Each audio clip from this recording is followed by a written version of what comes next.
Leave a light on, good lady, for though we may return with a twinkle in our eyes, we will in truth be blind. Drunk.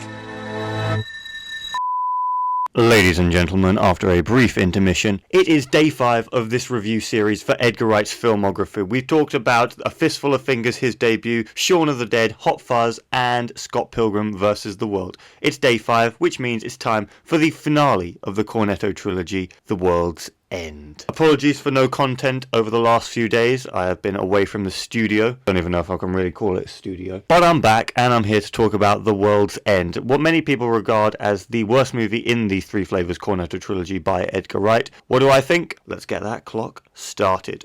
Akin to Shaun of the Dead and Hot Fuzz, The World's End is a movie I've seen many times before because this is just a brilliant trilogy overall. And while I do agree it is the weakest of the Three Flavors Cornetto trilogy, after this rewatch, better than I remember, I'll be honest. There was less of a creative spark with this movie, but that doesn't mean it's not entertaining, because this movie is still hilarious. It's got loads of great writing from Edgar Wright. The directing isn't as finely tuned as some of his other movies, but it is very, very well done still. The cast haven't missed a beat in the 6 years since Hot Fuzz. We've got Simon Pegg and Nick Frost leading the way as always, but then the rest of the cast they bring in are also very much game. In particular for me, Martin Freeman and Rosamund Pike. It's mostly focused on the comedy, but then the action scenes are actually very well shot and choreographed. The actual plot of the robots and stuff does feel a bit too similar to Shaun of the Dead in ways towards the start, but then towards the end, when it becomes so desperate and kind of cynical, this Cornetto does have its own flavour. So while The World's End is in no way the best of Edgar Wright's filmography, that just shows how great his filmography actually is. The fact that this is one of his worst films. It's still enjoyable, it's still a good time, it just can't stand on the same level as like Shaun of the Dead can. So what do you think of The World's End? Are you one of its defenders? Are you saying that it's the best of the trilogy? You're wrong. But